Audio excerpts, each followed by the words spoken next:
का एक बेहतरीन का ऑर्डर, सारा पासा पलट गया। तगड़ा है ये आदेश, हम आपको दिखाएंगे।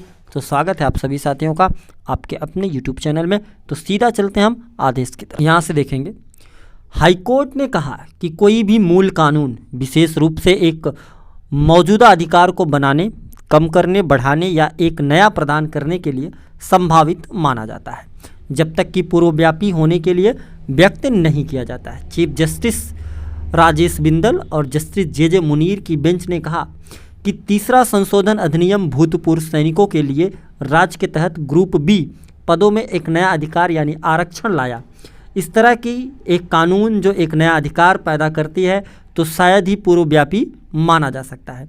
इस मामले में रीट याचिकाकर्ता जो प्रतिवादी हैं नंबर 1 से 4 सभी भूतपूर्व सैनिक हैं जो सेना या नौसेना जैसे संघ के सशस्त्र बलों में विभिन्न पदों से सेवानिवृत्त या सेवा मुक्त हुए हैं। रीट याचिकाकर्ता की शिकायत है कि वे उत्तर प्रदेश लोक सेवा शारीरिक रूप से विकलांग के लिए आरक्षण, स्वतंत्रता सेनानियों और भूतपूर्व सैनिकों के आश्रितों के लिए आरक्षण संशोधन अधिनियम 2021 के तहत विचार करने के हकदार हैं, जिसमें उन्हें 5% आरक्षण का अधिकार है।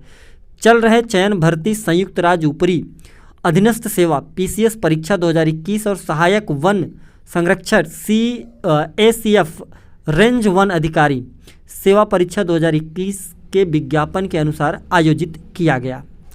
उत्तर प्रदेश लोक सेवा शारीरिक रूप से विकलांग के लिए आरक्षण, स्वतंत्रता सेनानियों के आश्रितों एवं भूतपूर्व सैनिकों के लिए आरक्षण अधिनियम 1993 का उत्तर प्रदेश अधिनियम संख्या 4 के अधिनियम से पहले राज्य के विभिन्न सेवा में भूतपूर्व सैनिकों के लिए आरक्षण था।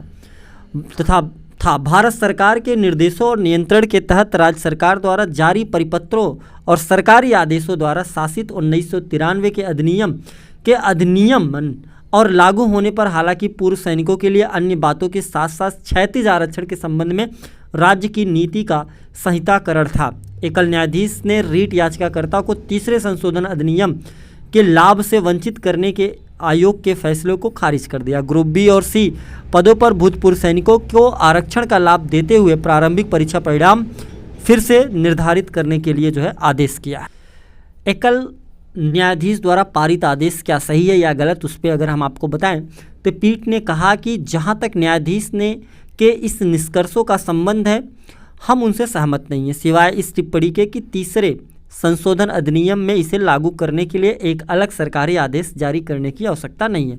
वास्तव में अधिनियम को लागू करने के लिए कोई सरकारी आदेश जारी नहीं किया गया प्रतीत होता है। सरकारी आदेश का उल्लेख उनके पदाधिकारियों की खराब फॉरेंसिक समझ के कारण आयोग द्वारा कुछ संचार में किया गया है, लेकिन यहाँ कुछ भी नहीं। उच्च न्यायालय ने कहा कि तीसरा संशोधन अधिनियम अपने इरादे में अस्पष्ट है और उस तारीख से लागू होता है जब इसे आधिकारिक राजपत्र में अधिसूचित किया गया था। यह प्रकृति में स्पष्ट रूप से संभावित है, निर्णय के किसी भी सिद्धांत द्वारा पूर्वव्यापी नहीं है। यह वैधानिक निर्माण का एक अच्छी तरह से स्थापित सिद्धांत है कि किसी भी वास्तविक कानून विशेष रूप से एक मौजूदा अधिकार को बनाने, कम करने, बढ़ाने या एक नया प्रदान करने के लिए संभावित माना जाता है, जब तक कि पूर्वव्यापी होने के लिए व्यक्त नहीं किया जाता।